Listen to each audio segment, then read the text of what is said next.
I will be forever the myth. You're the king of kings, son. There's always a pecking order. The little packers never mess with the big packers. So I'm a rooster, and he's a chicken, so to speak.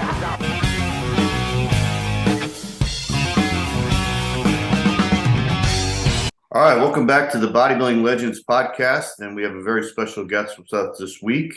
My friend Rich Gaspari is back, and Rich has a new documentary out, so we want to talk to him about that. Hey, Rich, how you doing? Good, very good.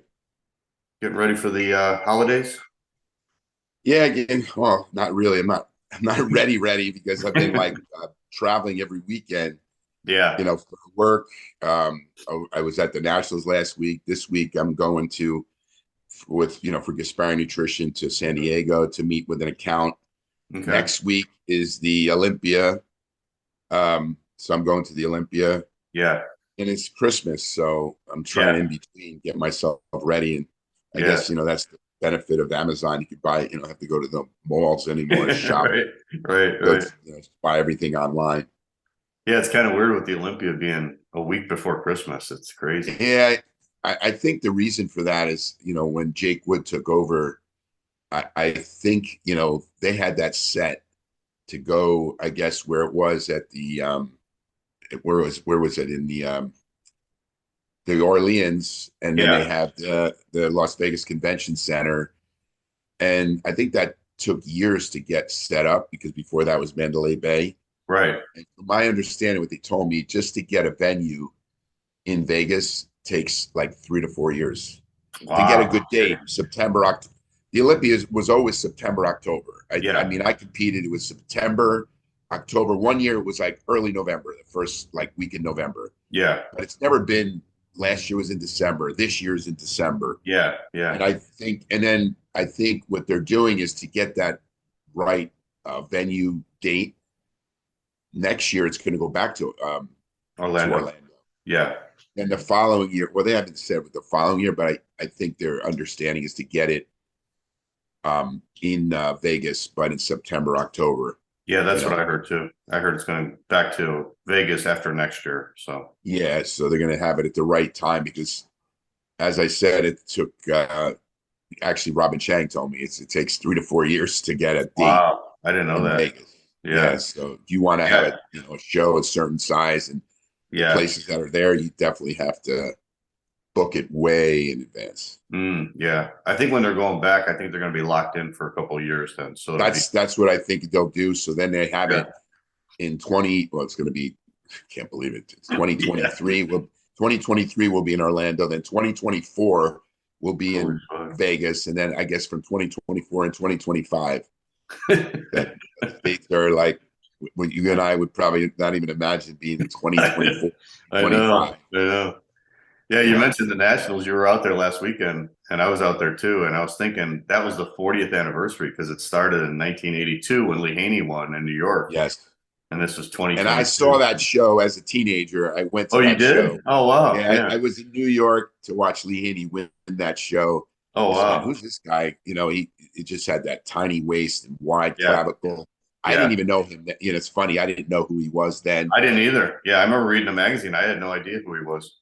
Yeah, and, he won that, and then, as you know, he went to win the Universe, and that's he turned pro to get third place on his first try in the Olympia. Yeah, and that's when a year later, I moved to California, become friends with Lee Haney, and history is what it was. Being him together as still close friends to this day. What did you think of that show, Rich, when you saw it as a teenager? I didn't know you went and saw it, but it makes sense because you were in New Jersey and it was in New York, right? I was in Jersey. I was competing in teenage shows, and I heard about the Nationals because before 82 or 81 is when NPC came about. In 81, I competed at 15, 16. I competed in AAU. Yeah, there wasn't no NPC. I think in 82, 81, and then in 82, I started competing in NPC. Yeah. Because I guess Jim Manny got like John Kemper to represent that area of New Jersey. I started going. I went there. I never stopped, going into the NPC. But my first years competing was AAU because there was no NPC, believe it or not. And when I went to see that show, they had it in Madison Square Garden. I think so. Yeah. And it was amazing because they had it in Madison Square Garden. It was like, to me, it was a big deal to see that show. The guy who guest posed, you're good at remembering the guys' names. He was the guy who had Intensity or Insanity, the training. Oh, Steve Mihalik. Steve Mihalik. Steve Mihalik was the guest poser. Oh, okay. And he looked phenomenal at that show. I was like, wow, Steve Mihalik, posed at that show. Looked great. I just remember, Lee Haney winning that show. He really stood out, in that show, as you could see this guy was going to be a great bodybuilder. The quality of that contest was amazing. You look at all the classes, man. It was like the top 10 were really fantastic, Well, back then, as you know, like in all the shows, like in some where I competed in '84, there were guys like, Lee Labrada that was competing that didn't, my year didn't win, but he was in that show. That's true. There were other guys in that show that, turned into pros, like Tom Terwilliger was in my class. I don't know if you remember the guy who came second 2 years in a row, or actually won that class. And then when me came second, then he retired, was Moses Maldonado. Yeah. And, seeing Moses Maldonado, I guess back then, if you guys, I don't know if your listeners know, there was only one way to turn pro, and that's win the Mr. Universe or World Championships. There were 5 pros in the entire world. 5 pros. There was over 40 the whole pros. year. And in the whole year, 5 pros. Yeah. So when you won that title, first of all, you won the Nationals, and then you went to the World Championships, which when I competed was in Las Vegas. There was, I don't even remember, I think there was over 100 contestants just in the light heavyweight class that I competed in.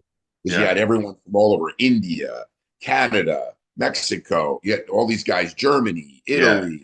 Yeah. And it was really cool because it really meant something to win the World Championships. When you won the World Championships, and I remember because I won the World Championships, and then I got my first guest posing, and believe it or not, it was all the way in Tahiti. That was my first guest posing. Wow, that's cool. So to get to Tahiti, first of all, I was 21 years old. I'm like, damn, I'm going to go to Tahiti.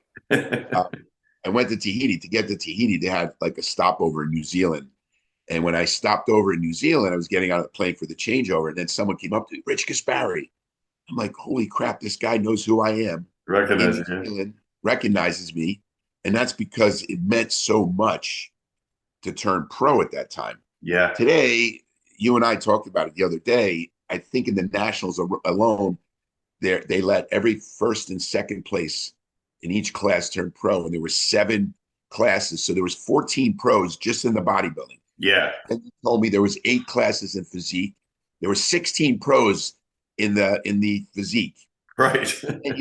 and then you had, I think, was 5 or 6 classes in classic. So you had another 10 to 12 pros. Right. So just the men's division, you had over 40 something pros just in that show. I know. You're supposed to know who these guys are. Right. There's no idea that. So they've diluted the whole value. I'm not saying anything's wrong with it. I mean, what today has done is there's a lot more pros. And then you got guys going in the Olympia. And I don't know if you know this. There is, I had 2, actually, Dan Solomon told me there was 600, but then Bob Ciccarello was telling me there was like 480 I heard too. in the Olympia. Yeah. In the Olympia. Yeah. And they're worried about how long it's going to take. So there's guys qualified. And I'm not going to say anything wrong with it, but I mean, there's pro shows everywhere. So you got a pro show, in places, Indiana Pro. Actually, that was kind of a show that people recognize, but there was just a show in Fort Lauderdale. But they're all over the world. Yeah. They're all over the place. And you got pro shows all over. I was just in Japan. They were given 5, 4 invitations to the Olympia. So each class winner got to go to the Olympia in India. So the 212 got invited, who won the pro. Mm-hmm. The bodybuilding got invited, the bikini, and the figure. So they had 4 pros just in India. And then you had Japan that had another 5 or 6 that were able to go to the Olympia. Yeah. In the meantime, you also had all pros because they had the amateur Olympia with all these pros. So right. It was a lot more prestigious. I mean, the whole thing is as we talk, the cream rises to the top. So when you get to the Olympia, there's only those few guys that stand out. Yeah. I mean, Adi Chopin was one of the few guys that really nobody, I mean, I guess you heard about him. He came from like Iran, and then he goes into the Olympias first try, gets 3rd place. Yeah. Just like that. That hadn't happened, John. How many years did that happen? It hasn't happened. It's always a season, bro, that has to build up to get to that place. Yeah. But you asked me about the Nationals. It's, I don't want to disparage athletes. I think, it's great to see them compete, but I think you and I were discussing the only class that really was a good class were the heavyweight class. Yeah. You could say they look like, decent guys to turn pro that could have potential, as a professional. The other guys, I felt like they were at state level at best. Yeah, me too. Going back, say 20 years ago. Right. So or 40 years ago. That's what I'm saying. I'm not sure where bodybuilding sometimes, I mean, you got to look at the guys that are up there in the top, Big Ramy, Nick Walker. Yeah. They're great bodybuilders and they're big, they're way bigger than we were, the size of these guys. But I think there's a huge gap. And this is what the issue is. When I turned pro the following year, I was in the Olympia and came 3rd place. Yeah. Today, there is nobody that wins the Nationals, North America, or any pro show and then gets to be top 5 in the Olympia. It's very rare. Right. I don't think it exists right now. You got to build up. Remember, Rich, how the guy who turned pro at the Nationals was usually the guy who won the Night of the Champions the next year. Exactly. Yeah, they were that good. Yeah. Exactly. So there were several years where it was the same guy. The guy who won the Nationals won the Night of the Champions, or was right up there at least, right? It was right. Yeah, when I went Night of the Champions, I came second to a seasoned pro, Albert Beckles. But there were years like, I guess it was Sean Ray. Remember Sean Ray and Phil Hill? Yeah, Phil Hill won. And Phil Hill won that show. Yeah. But I think Sean Ray won the Nationals, but then Phil Hill won the Night of the Champions. And Gary Stridham and another pro that, what did he turn pro? He was winning USAs or 86, and then he won the Night of the Champions in 87. So he went right in and won his first pro show, So like you're saying to me, and I see the same thing, once they turn pro, it seems like those amateurs that got their pro card, it takes 2 to 3 years for them to catch up to the current pros that are competing. Yeah. Like guys like Labrada took them time. Guys like, Sergio Oliva Jr., are still trying to get, claw their way up from. Yeah. He's been at it for several years now. He's been at it several years. So, and he's been improving. Yeah. But it's tough. So, yeah. I just think there's a huge gap between getting your pro card and then being one of the top bodybuilders. Yeah. Well, don't you think too, Rich, that it's because they give like 2 pro cards each class? Because like, let's say you got 3 good guys in the class. 2 of them are going to get a pro card. So only one of them's coming back the next year. Yeah. Or we had like 5 good guys in the class. 1 would get a pro card and the other 4 would have to come back the next year. Plus you'd have those. And they would have to fight. Yeah. They would have to fight for that to win that show. Yeah. So that 2nd place usually was the guy to win. But maybe the 3rd and 4th guy maybe improved, and maybe that guy came to win. Right. Then they had the guy to come back. Right. And it was much tougher because then the guy had to decide, the contestant had to decide, maybe I get my pro card at the North Americas. Maybe I get my pro card at the USAs. Yeah. That came a couple years after me. But you're right. Like the pros back then, that 2nd place guy, it was really close. And that guy you knew was going to come back and get that pro card the following year. So now they give the 1st and 2nd place guy. Yeah. So then there's nobody left. Yeah. There's nobody left. I remember like when Flex Wheeler turned pro, man, he looked so great when he won that USA. And they go, this guy's like a pro right now. He's gonna win a pro show, and he did. He won. Remember, it took him years to get that USA. Yeah. It took 2-3 years because he kept trying. And he was second to Levrone. He was second to Matarazzo. He kept getting second. And then finally, when he did get his pro card, wow, Yeah. this is a great pro. He's going to be a great pro. Because he kept improving every year, every year when he was trying, Yeah. So it's funny, like you said, it's been it's very diluted, and I see that, it's become a business. Yeah. What they're doing is, with NPC, you have, your fees to be an athlete. Mhm. So that's how they survive, the organization, the NPC organization. But now you have the pro cards that are more. I don't know what a pro card costs. What is it? Like $300? You know what it is? So I think it's like 300 a year. Yeah. So now you have to pay $300 a year. Yeah. And now you had 40 something pros just in the nationals. They're all going to pay for their pro card. So Right. that's all going to come in, Yeah. So it is a business.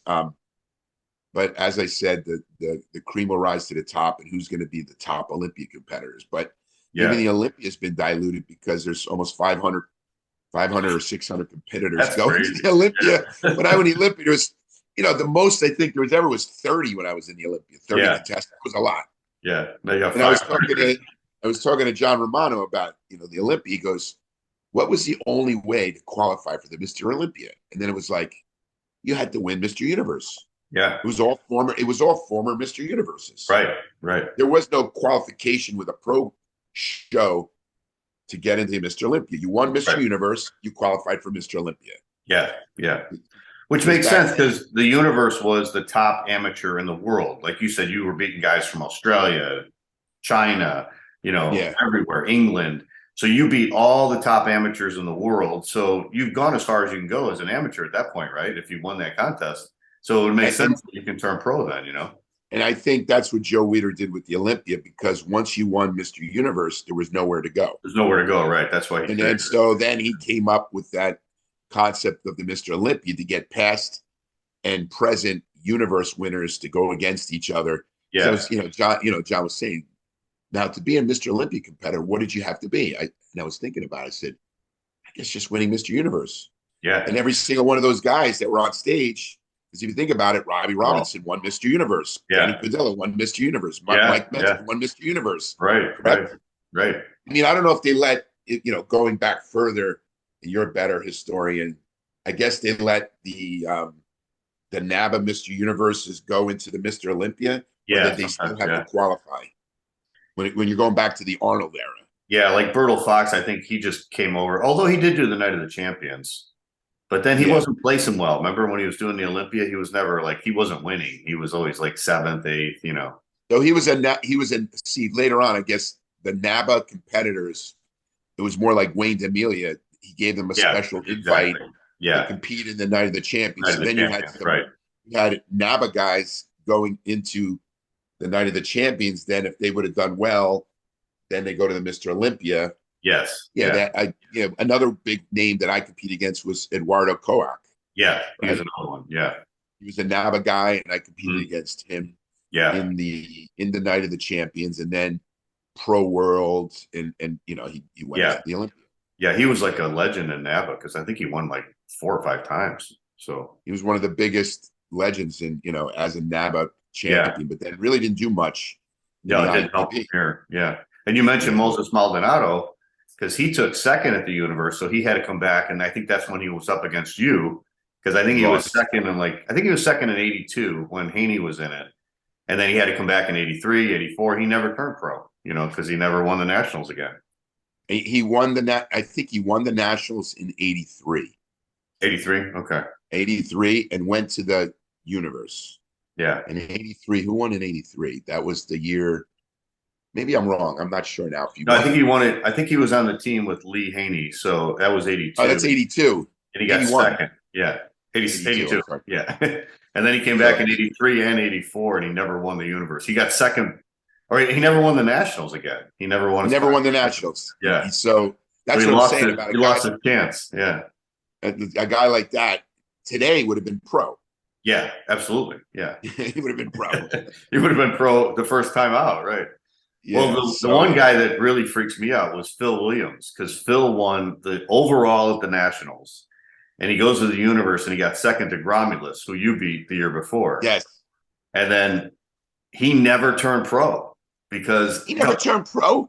Well, he did like 3 years later, but because he was in the '88 Olympia. I went against him in the '88 Olympia.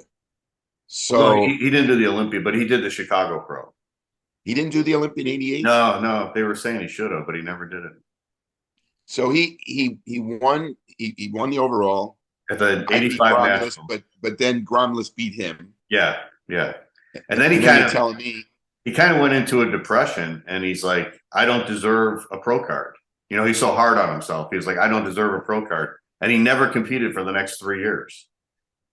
Wow. I was trying to figure out what happened to him because he was a great bodybuilder. He was a great bodybuilder, yeah. And he beat Ron Love and he beat Lee Labrada at the Nationals.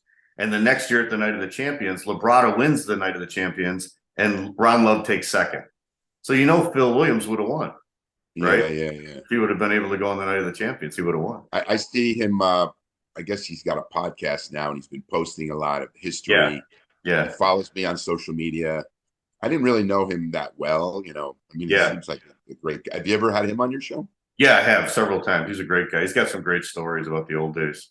Yeah, so he's another guy from, like I said, I know I thought he was in the '88 Olympia. I think he was going to maybe contemplate going in it, and then he didn't go in it.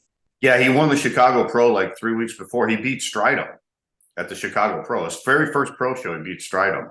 But he didn't want to go in the Olympia? He didn't want to go to that. The Olympia was 3 weeks later, and he goes, you know what he told me? He said he was at Gold's Gym working out, and Robbie Robinson was in there, and Robbie took his shirt off and hit a front double bicep, and he goes, fuck, I can't compete against that. I was there too, and I saw him. Yeah. And I was, my cocky self, and I took my shirt off. I was posing in front You probably psyched him out too. Yeah, so I remember doing that as well. Like I saw him, and they go, this guy, he's gonna, I was training in Venice, and Robbie was there, Stridham was there, Barry DeMay was there. That was great. There was a lot of energy. It was a great and I was in one of the rooms, and he came in and he saw me training. I'm like, and I was Rich Gaspari, that cocky Rich Gaspari. Fuck this guy. I'm not, So, you probably psyched him out. Yeah, that's what I was told. Well, it's funny because he was psyched out by Robbie, and Robbie ended up like 16th in the contest. He wasn't even. Yeah, the show. Isn't that unbelievable? I mean, Robbie was also just a phenom from what. Yeah.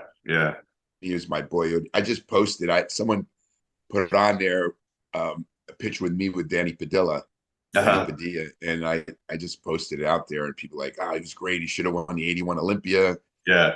He was and I remember just seeing him, that he was such a great bodybuilder. And I just found that picture. I didn't even, John, sometimes it's such a blur of the people I met, and I didn't even know I, took a picture with him. Yeah, right. You don't remember that, right?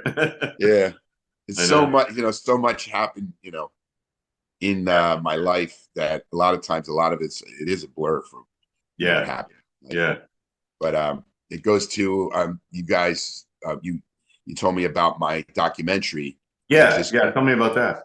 How did that all come about? So this guy came to me and he goes, "I'd love to do a doc." He goes, I'm a videographer, a filmmaker.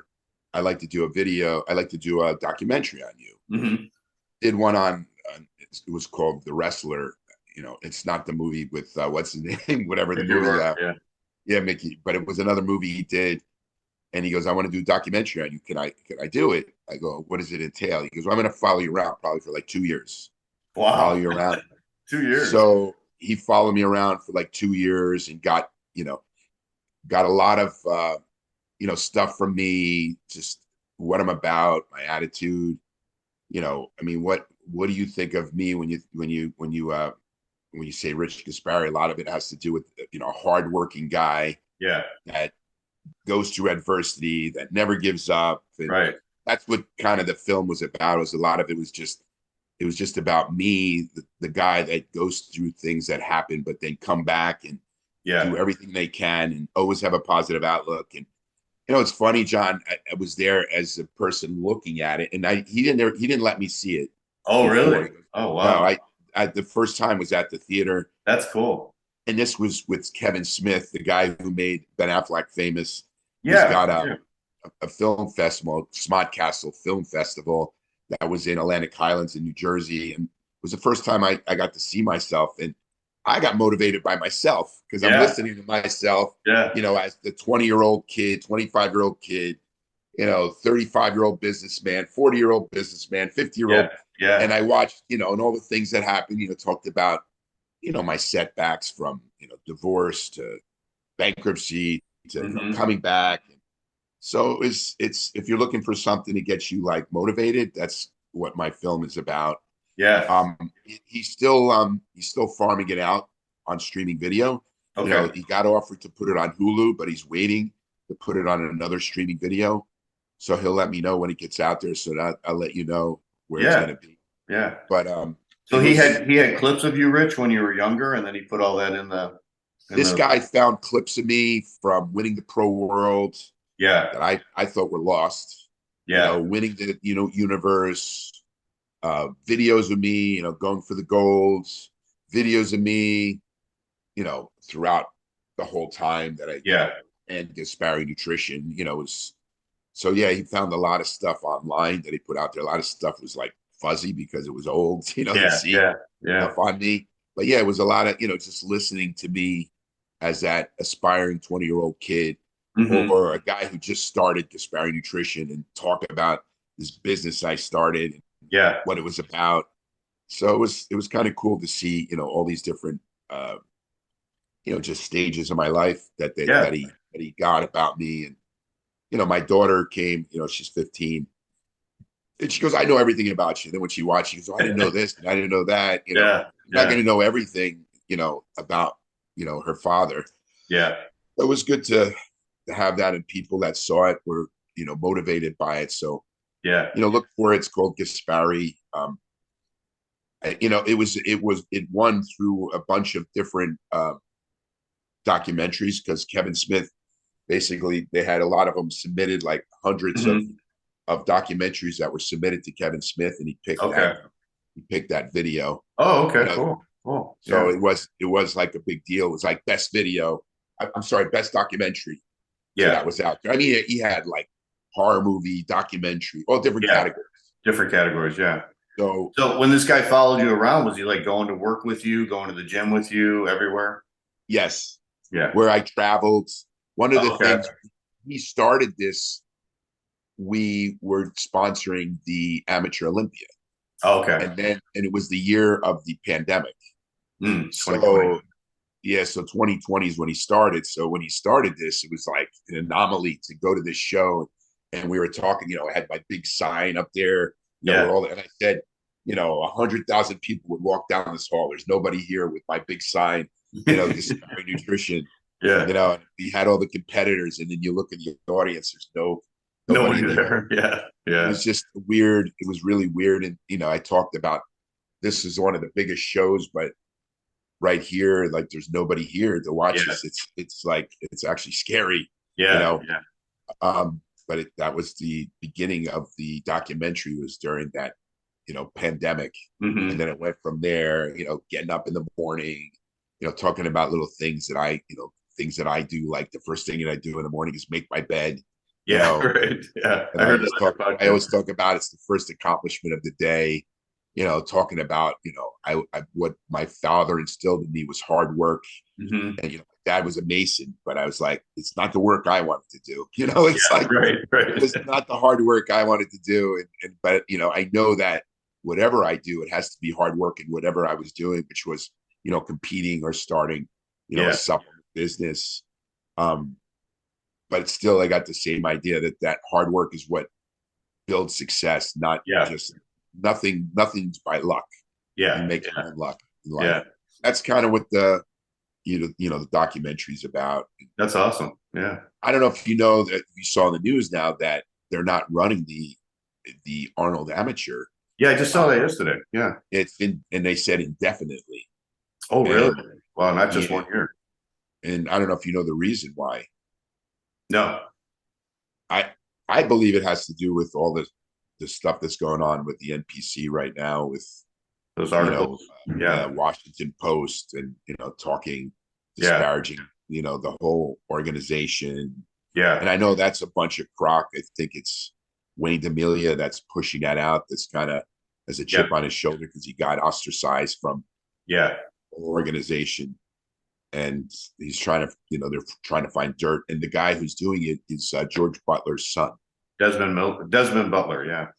Desmond Butler. So he's the one that I guess Wayne got into his ear. Yeah. And they're trying to get everything from, a sexual scandal with all the women to. The one they had this week was about the coaches and how the coaches are killing people. Yeah. Yeah. They're killing people. And I think that's the reason why they're not running the Arnold Amateur. Okay. That he said indefinitely. I'm surprised they didn't just cancel the Arnold altogether, I don't think he wanted to do that because there are other sports involved. Oh, yeah, that's true. That's true. It's a whole sports festival, right? Yeah, the whole sports festival, I think, is something that he wants to still contribute. Yeah. But it's kind of sad because for me, it's always been about, Jim Lorimer and Arnold. Yeah. And I knew Jim, as you know, he just passed away at 96 years old. And I knew him very well. I knew Bob Lorimer very well. I love those guys. They were good to me, but I don't know what happened. Maybe you know better, but I heard there was a fallout in the relationship. Yeah. That was sad to see too. I went to it I went to the Arnold last year, and it wasn't the same without Jim Lorimer there. Yeah. It just felt different. I know and not Bob. Well, it was more Jim that was always like that guy who I remember when he ran the show. He ran everything. He was in control of everything. He was and he was such a nice guy too. He was so. You remember the day he ran the show, and he goes, "Okay, the following year we got 365 days. 24 hours, 363 days, 24 hours." Yeah, get ready for the next one. Yeah. The next one, and we were already preparing for the next one to make it great. Yeah. Yeah, he was such a classy guy too in this sport. He really stood out and so well spoken, and just such a great. And his history. I'm writing a book about the history of bodybuilding right now, so I'm going back, and he's been involved in the sport for a long time. He promoted the '67 Mr. America in Columbus that Dennis Tenorino won. So going back then, and then is that the AAU? Yeah, the AAU, yeah. Wow. And then he did the AAU Mr. World, and that was the famous one where Arnold competed against Sergio, and that's where the one where he flew Arnold and Franco and Dave Draper and Boyer Coe. He flew them from the NABA Universe in London over to Columbus the next day so he could compete in the Mr. World. Wow! And Arnold was so impressed with that. He told him, he goes, "Wow!" He goes, "When I start promoting shows after I retire," he goes, "I want you to be my partner because you got it all together, man. It's unbelievable how you organize that whole thing, Yeah. So it was something that was to have him out of the sport. It's just another part of the legacy of bodybuilding that's gone. That's I know. It's hard as we get older because we're seeing all our guys that we grew up admiring, like Bill Pearl just passed away too a couple of months ago, and it's God, we grew up admiring these guys, and now they're all passing away, which is, I guess, everybody gets older, everybody dies, but it's everyone dies. It just shows your mortality. Listen, we're both the same age. I know. Those are our mortality. It's like next year I'm going to be 60. I'm like, I know. I'm going to be 60, And I know. I've seen stuff of you. You still look great. I'm trying to. I'm recovering from as you know, I had a surgery. I had an artificial disc. Yeah. I retired because I ruptured disc in my neck, my right side. Yeah. Got all messed up. And I never fixed it because I didn't want to fuse my neck. Yeah. So when they told me about this artificial disc surgery, by the time I had it done, that nerve has been compressed for the last 25 years, Mm-hmm. And the disc was all calcium, so the doctor had to clean everything out, open up the spinal column, put in this artificial disc. And, but I'm able to have my neck is, I didn't want to be like guys who are like this. They can't move. I know. But it's still taking time for my right side to come back. And it's, it is. Okay. Yeah. It's because even though the nerve is free, the nerves that come out, they're branch out to the brachial plexus. Those are being blocked because the muscle has scar tissue. Oh, okay. And I'm having physical therapy done to try to free the nerves. So little by little, it's coming back, but it's Yeah. Very slow process. Where's the scar tissue in the muscle around your neck? Like the traps? Well, I got cut here. And then even though it was cut here, what he's explaining to me is those muscles where the nerves come out. He's telling me that those muscles are actually like tight, or there's like scar tissue. So those nerves, the nerve is free. The big branches, one branch is free, but then the other one's coming out. Yeah. Those are, I guess, stiff from the muscles being like tight. Okay. So it's like my lat muscle, my trap muscle, my tricep muscle. Yeah. My pec muscle, all those, where the nerves go to those muscles, they need to breathe again. And little by little, I'm noticing a difference, but it's the first, the doctor just operated on me, just like, okay, just start training. And it was like, it's not coming back. Why is it not coming back? Yeah. And it was over 20 years, but just sucks. The whole moral to this story is it sucks getting old. It sucks getting old. I know. Aside from the wisdom you get as you get older, I don't see any benefits to it. Yeah, I say, what the fuck? This is not beneficial to me to get old. And I don't want to be that old guy that you talk to. And, right. And it's nothing we can do. It's you have two choices: grow old or die. So right. I prefer to grow old. Still alive, right? Hopefully, I did an interview with David Hawk, your old competitor, last year. And he's had 2 quad ruptures, like his quad tendon tore on both of his knees. One of them was when he was walking down the stairs. He didn't even trip, fall, nothing. He just walked down the stairs and the thing just popped. I'm like, wow, holy shit, that's scary, man. And that I see you training pretty heavy, and I still like my leg training. I can train really heavy. Like I can still, and it's not like it's heavy. I can still do 10, 11 plates in a leg press for 20, 30, and it doesn't bother me. I try not to put a lot of weight. I can squat like 315, but I don't like putting weight on my neck. Yeah. Because of the fact that, the surgeries I had, I don't want to put that pressure on my lower back, but I still do hack squats, leg press, and I don't have any problems. I still have, strong muscle. Yeah. It's more the upper body, my right side, my pec, which I had really good pecs when I competed, but now it is what it is. I know. We do the best we can. And, still being out there and, the wisdom we have it's true. We have a lot of wisdom and knowledge, and social media has changed, a lot, the sport, with these young inspiring kids listening to these relevant social media people at the time, but they don't listen to the guys like us that have a lot of that have a lot of experience, more so. Yeah, because we're not as good at doing the social media as these. Right. As you know, there was just a recent, Liver King that got exposed. With him saying he's like natural, and of course, his drug dealer came out saying, he's buying, whatever he did in buying steroids and growth hormone and all the stuff that he took. Yeah. Which now he's finally apologized. You're not getting that way just eating, raw liver. Right. It seems like social media, the more outrageous you are and the more different you are, then you stand out. This guy had the beard, the abs, he's eating liver raw, so people like, that's what attracts people. But if you just do common sense stuff, nobody even listens to you, They're going to listen. They're like, this guy's boring. This guy's got the secret. He's eating raw liver. He looks like a caveman. Everybody always looks for the secret. That's it. They're just, anybody listening, there is no secret. It's hard work. It's just hard work. Right. Time. Knowledge and training, knowledge and diet, and hard work. Any champion that's up there there's no other way to do it. There's no shortcuts. Like my dad said. I learned. Exactly. It's funny because I don't know if I ever told you the story. When I was just getting into bodybuilding, I think I was like 13. I don't even think I was working out yet, but I was interested in muscles. I was interested in guys who had muscular physiques. And because me and you are the same age. Back then, not many guys had muscles. You didn't even see muscles in the movies or anything, or on TV. So I was watching Steve Reeves. But Steve Reeves, right. So I was watching Starsky and Hutch. Remember that TV show, Starsky and Hutch?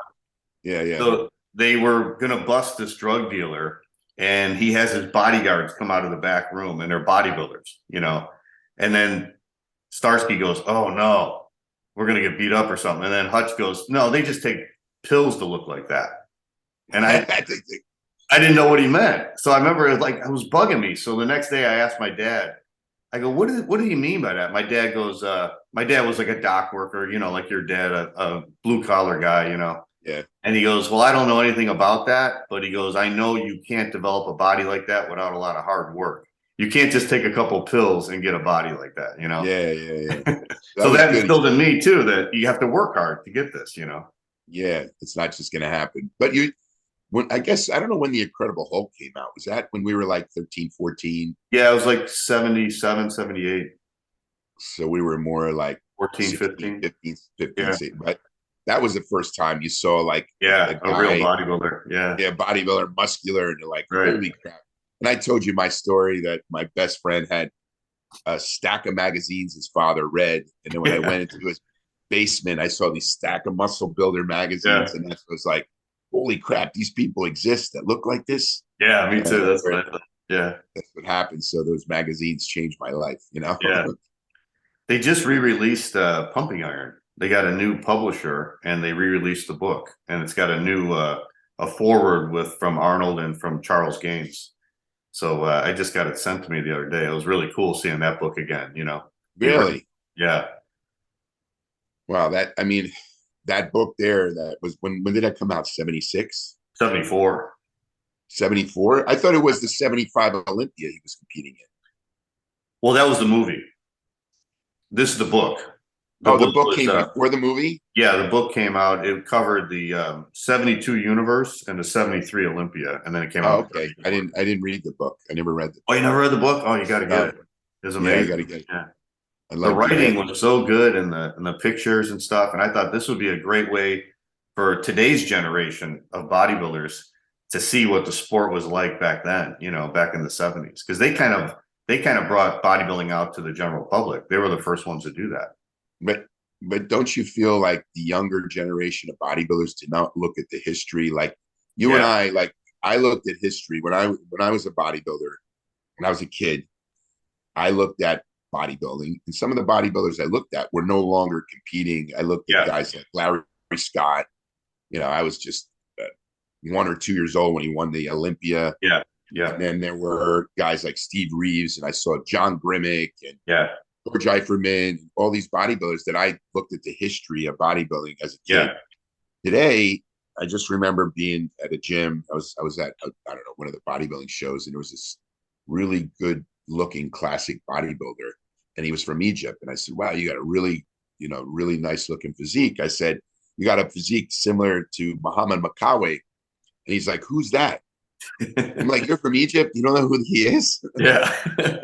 I go, that was like a great bodybuilder from Egypt. He's one of the best bodybuilders at the time. And he was really small, he was a short guy, but had great muscle, great shape. And he's like, I never heard of him.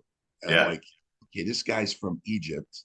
I never heard of him. So what I'm saying is the younger generation do not follow the history. No. And it's just weird. So I don't know, like, even if this book comes out, will a kid read a book? Because they're more inclined to just look at social media. Yeah, look at a picture on Instagram. Look at it on Instagram. And that's how you're going to get.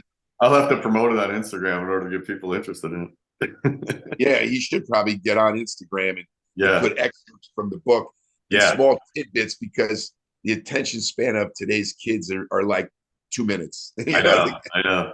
Don't you think, though, Rich, that's because there's no more magazines? Like you said, when you were young and you were reading about Grimmick and Steve Reeves, guys that were before your time, but you read about them because you read the magazines. I remember like we just talked about Bill Pearl. Bill Pearl was kind of before our time, too, because his last show was 71. So he won all his titles before we even got into it. But I remember reading the magazine and I was like, wow, this guy was, I had respect for him. You could tell by the way they talked about him. He was a legend, Yeah. No, you're right. It was through Joe Weider that would talk about him. Yeah. When he made that, I guess, that comeback in 71 that he came back and won. Yeah. After not competing for a while. Yeah. You're right. So that's how I got to know who Bill Pearl was. Right. And I had the honor to be able to know him, talk to him, and be a friend of his, which is cool. I mean, maybe you talk to him as well, and it's just cool to get to know him. I was promoting a bodybuilding show in Chicago for a few years, and flew him out from Oregon to give him a special award. I think that was Really? 2011. So I'm glad I did that at the time, because then I got the chance to do that while he was still here, But I think at the time he was like 80, 81, man. He looked amazing. He looked like a 55-year-old guy. He was Really? he was so He big. He lived to how old? 90. He was 91. He would have been 92 this year. It was right before his birthday. He died. Oh, so 90, 91. Yeah. I mean, it's still a long life, but and I, became friends with his wife, Judy, sent me, I told you, he sent me his book. Yeah. Tell me that story. Yeah. So what happened was, like I said, I've known Bill Pearl, meeting him at shows, and he was a great inspiration to me because he goes, you can still inspire and be able to be effective to bodybuilders, not only competing, but after bodybuilding. He says, I was able to do that, as a gym owner, and as, who I, was writing books, and he wrote so many books. So he was always very much of an inspiration to me. So I never had his book, that big book that he has. I actually have it there. I can Keys of the Inner Universe, that real big one. Key to the Inner Universe. And if you go to look to get that book on Amazon, it's still available on Amazon. It's in paperback. Okay. But I wanted to get the hardcover. You know? So I Facebook, Bill and Judy answered, and he said, well, we don't no longer have a hardcover book. This is what they said to me. And that, send us soft cover, and Bill would be glad to sign it. Because I want to I have a book collection. I have Joe Weider, Ben Weider's signature, Bob Kennedy's signature. I like collecting books with people that I knew in the sport. Yeah. Anyway, so I send the book, and I get the paperback version, the soft cover version, and I send it to Oregon, with return envelope to send it back with, because I want a signature to put in my book collection. And to my surprise, when I get the book that comes back, it's a hardcover. So it's the really rare hardcover. And he says there are only, I think, like 10 of these around. And, and we decided to give you one because of what you've been able to contribute to the sport. And I hope you didn't mind the book, the soft cover that you gave to us. We gave it to a, fan, in exchange. And we're giving you the hardcover book. Yeah. So it means a lot to me that they sent me this with a note. I don't know if Bill was already, he didn't write. It was Judy that wrote the note. How long ago was this, Rich? Was it this year or? Last year. Okay. Yeah. Last year. I can get the book if you can wait a second. Sure. Yeah. Yeah. I'm in my office. Here's awesome. Here's the book, the hardcover book. Yeah. Yeah. That's awesome. And if you remember this book. Yeah. But they both signed it. Right here, Bill and Judy. Okay. Yeah. But what I cherish is the note. Oh yeah. You have here the acknowledgments to Joe Weider. Right. Yeah. Here. Isn't it an amazing book, Rich? I was looking at that the other day. This is a great book, and it's all. I mean, there's a lot of cool stuff of him, with blowing up hot water bottles, and some of it's really great. Like here, he looks great in this picture. Amazing. Here. Yeah, that was 71. Yeah. But the anatomy charts and look at all those drawings. Cartoons. Yeah, they're all cartoons. I wonder how long it took. I think it took like 4 years. I think it took him 4 years. It did take a long time, but this note I really want to cherish. Something special that basically wrote to me. So, okay, so you asked what year it is. It's May 2020. Okay. 2 years ago, May 22nd, 2020. Dear Rich, in 1978, when Key was first published, we had 1,000 copies made in hardcover. They immediately disappeared, but Judy and I had a few more printed at a later date for special occasions and special people. These are just about gone, but we would like to trade the book you sent for one of our hardcovers, then gift your book to someone not as special as you. Hope you don't mind. Highest regards. So this was written by, by Bill himself and then Judy Pearl. So wow, to me, that's awesome.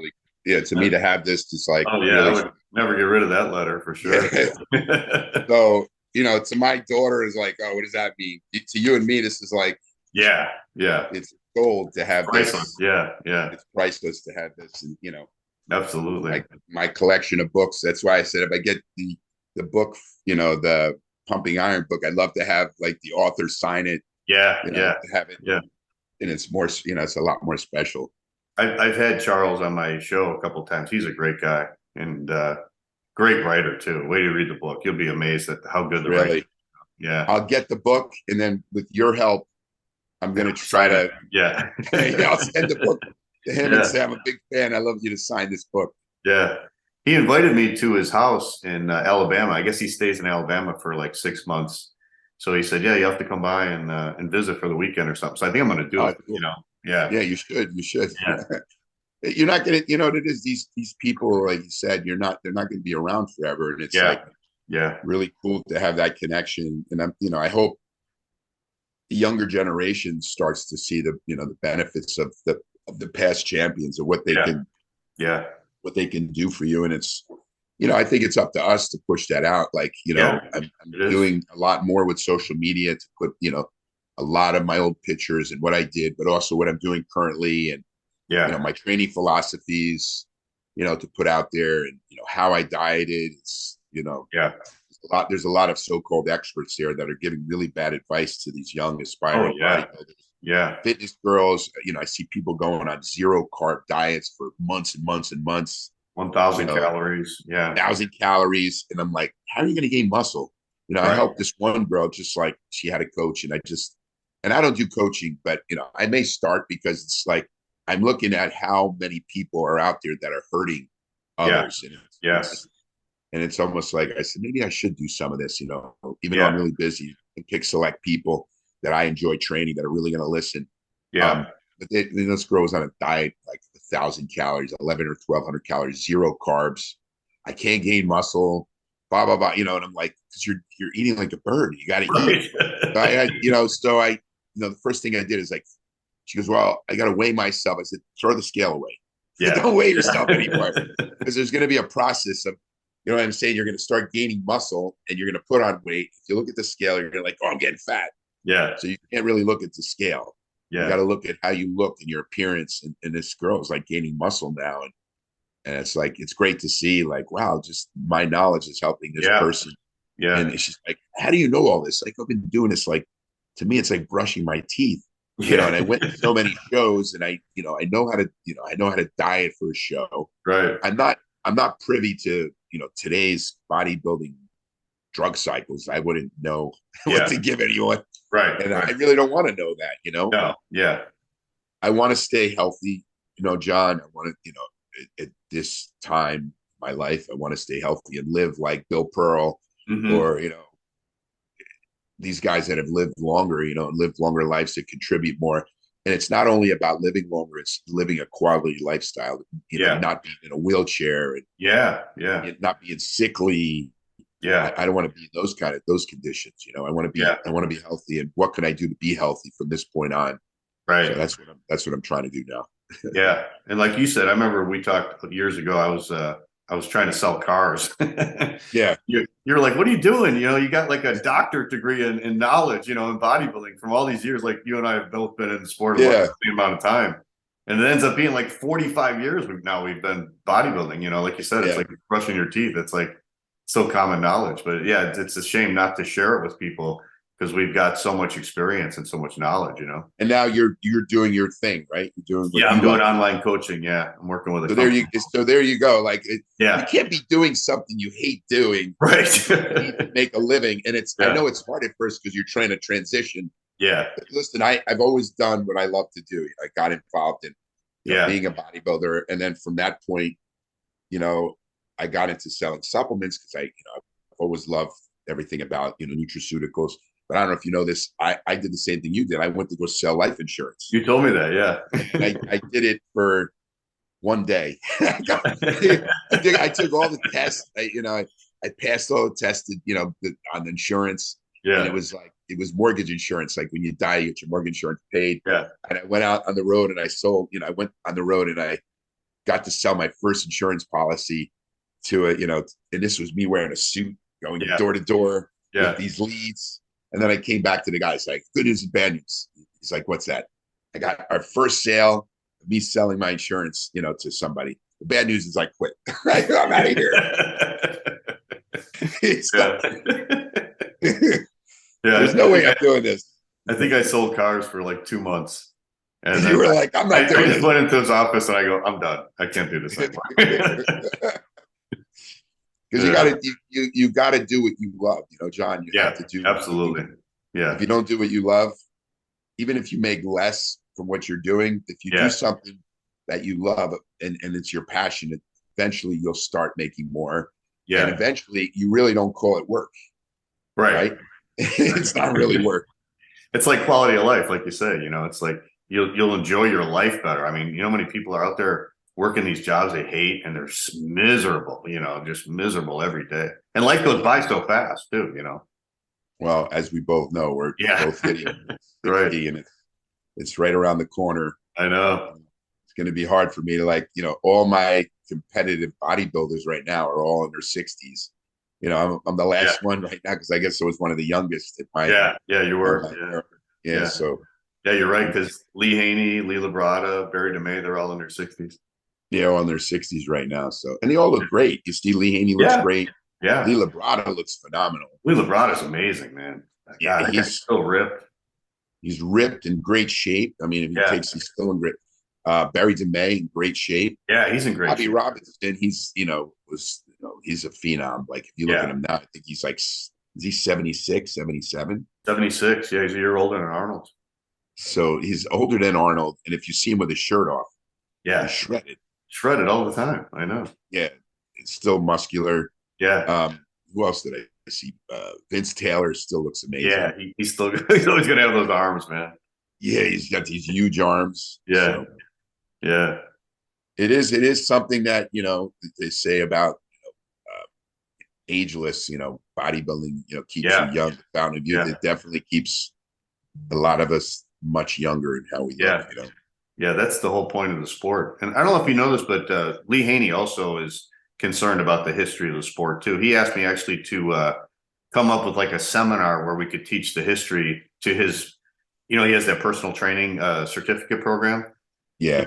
He wants me to teach like a course there, which people would get a course on the history of bodybuilding.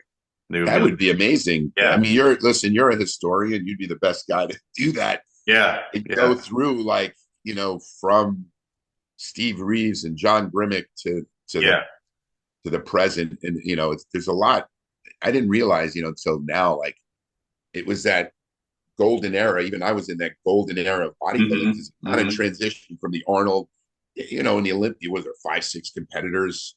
And then three, 2 or 3. Yeah, there was some years I guess when Arnold competed in Australia, there's, I don't know how many competitors, there 15, 20 competitors. Yeah.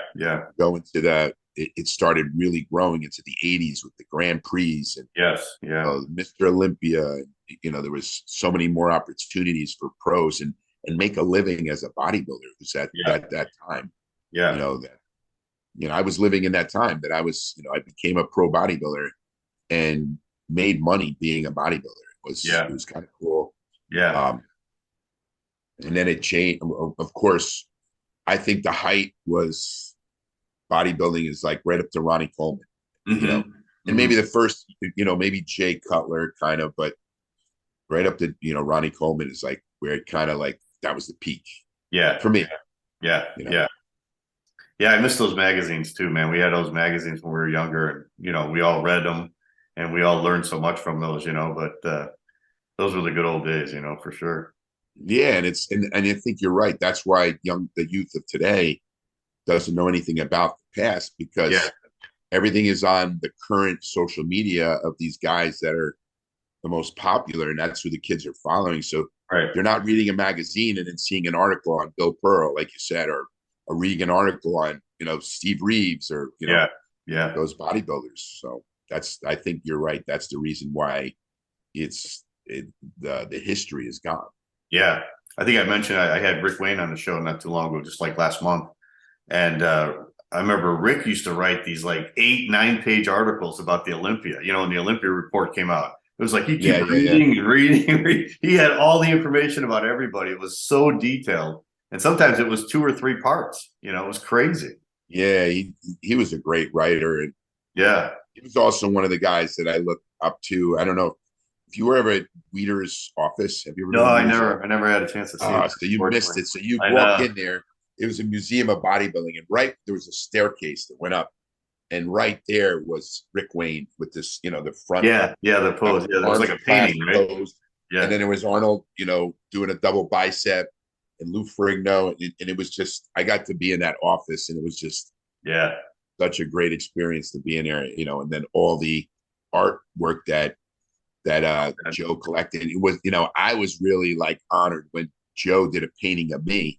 So when you went in the hallways, you had all the bodybuilders, these great paintings. Yeah. And then Joe invited me to the office, and he goes, "Oh, Richie, look, I got your painting in here. We just made it." And it was it was on the wall. That had to be I amazing. got my painting on the wall, and with all these great bodybuilders here, I'm on this wall in this office. Wow. And people can see, and admire. It was so cool. I actually like to know where all that artwork went. Yeah, me too. Yeah. Where is all that? They sold the building, I think. I don't know what it is now, but it's empty. Isn't there a Joe Weider museum?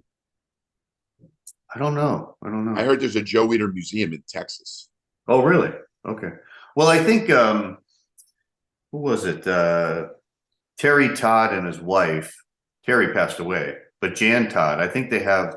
It's called the Stark Center, and it's in. I think it might be Austin, Texas, and they have a lot of old stuff there. But yeah, I think you're right. I think Joe contributed a lot of stuff there too. Yeah, I think old articles and things like that. I think Betty Weider gave all the art to this place where there's a Joe. Oh, okay. Oh, really? Okay, that's interesting. I'd like to go check that place out one day. But you went into Joe's office. You had like statues of what is his name, Louis Cyr.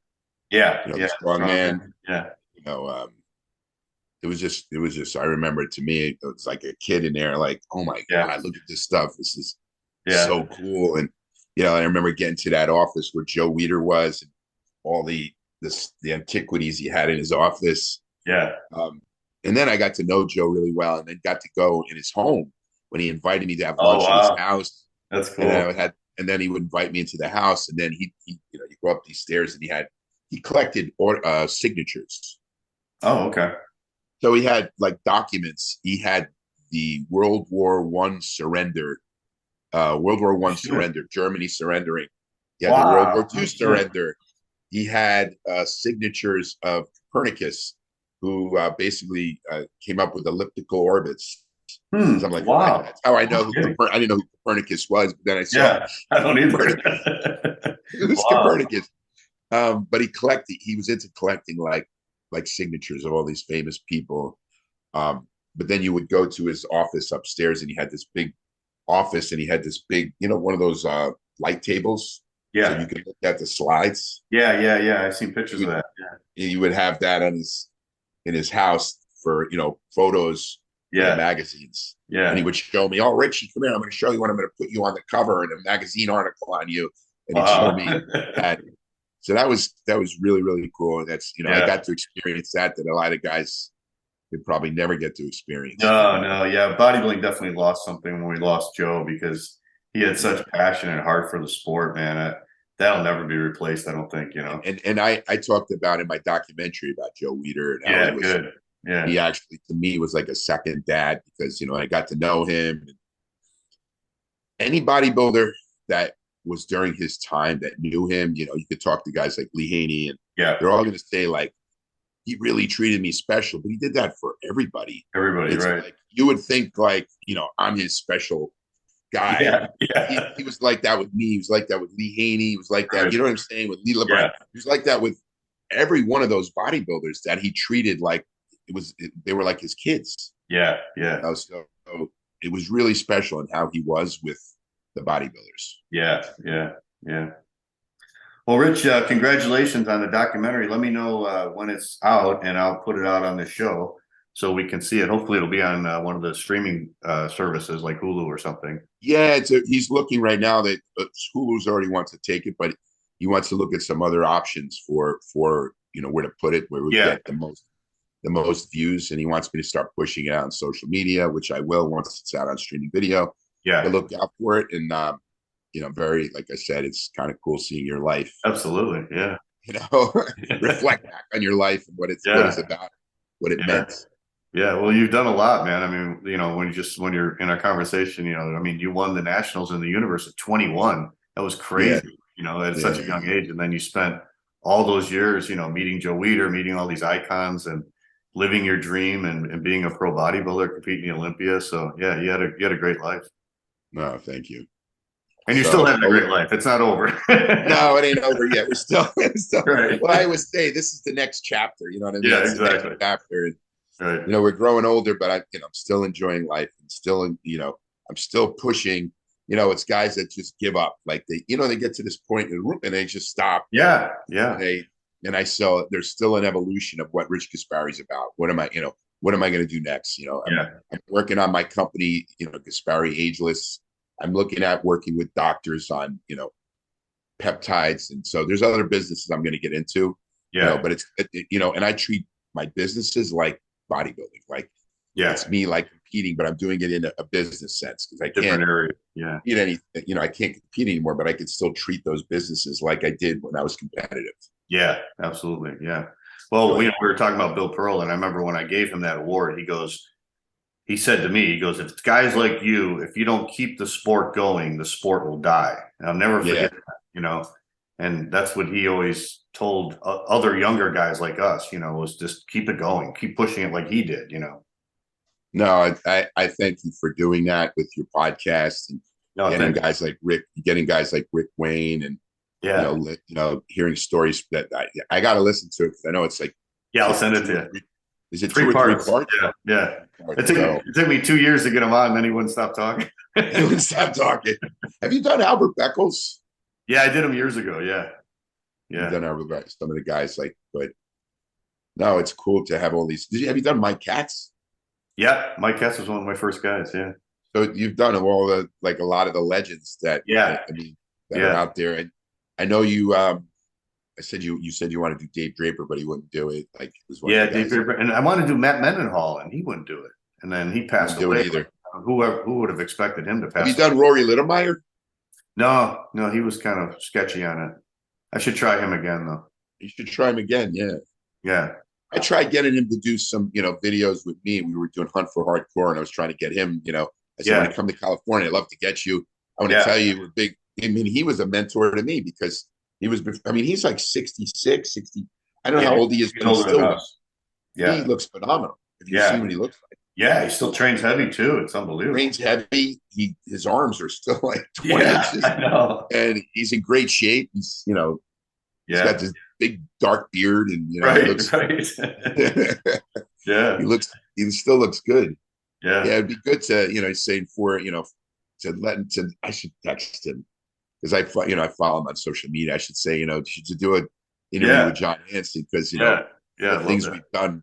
We're the guys that know all the past, and it would be great for John to listen to your story. I just talked to Red Larill the other day, or it was like 2 months ago, I think. He was Boyer Cole's mentor. I know who he is. Red Larill. 86, I think. I remember Red Larill because when I won the Nationals, it was New Orleans, and I wanted to go to Red Larill's gym, but we were in New Orleans, and I think his gym was in it's that other area. It's another city in Louisiana. It was not close. I was trying to get to Red Larill's gym. I wanted to see it because I knew he was with Boyer Co. Yeah. But he's in great shape. Him and his wife still travel around the country driving their motorcycles. Really? At 86 years old. Yeah. Wow. He's amazing. See that? When I talked to him, he said he got up at 2:30 that morning and opened up the gym. Wow. Yeah. He still works out. Yeah. Still works out. Yeah. Yeah, you should definitely do him. He'd be great to. Yeah, I did. I did him a couple months ago. He was actually the last guy to see Bill Pearl alive. He visited Bill right before he passed. Oh, really? Yeah. That's cool. Yeah. Yeah. But let's keep it going. I'll be at the Olympia next week. Yeah, have a good time out there. Yeah, I want to see who's going to win that show. Is it going to be Big Ramy again, or is there going to be an upset? Yeah. I still think it's going to be Big Ramy. I do too. Yeah, that's my prediction. Yeah. Yeah. But there's so many new guys coming in. It's going to be interesting to see what happens. That's what's cool. At least there's a lot of new faces because there's Yeah. going to be a changing of the guard soon. Right. Who's the guy who just came in? There's one guy, I guess he was like, was he Naba? Bald guy, really big, from Europe. Oh, Crizzo? Crizzo Yeah. came from. He was from Raphael's. So he came from Raphael's organization, won all that, Yeah.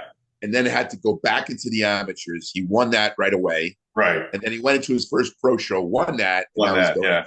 Yeah. So he did 2 shows, right, to get to the Olympics. Yeah. Got his pro card and then won his first pro show. Yeah. Yeah. So Yeah, he's looking good. It should be interesting. Yeah. I think he's like a Gary Stride. He looks good from the front, but I don't. Yeah, I don't weak back. think- Yeah, I think So so. weak too. back, Huge so- arms and a weak back. Yeah. Yeah, so he looks good at anything from the front. Yeah. It's going to be tough. There's going to be like 12 guys that are going to be amazing. If they show up in shape, that is right. It's like That's they gotta another keep thing. in shape, right? Will Nick Walker, make it to be, shredded? I'm Nick Walker's from Jersey or some. I'm Yeah, a big yeah. fan of his. He's got a little bit, weird, I guess, just shape wise. He's, But he's kind of doing like what you did, Rich. He's bringing his waist down now, and he's getting more. A lot. Yeah.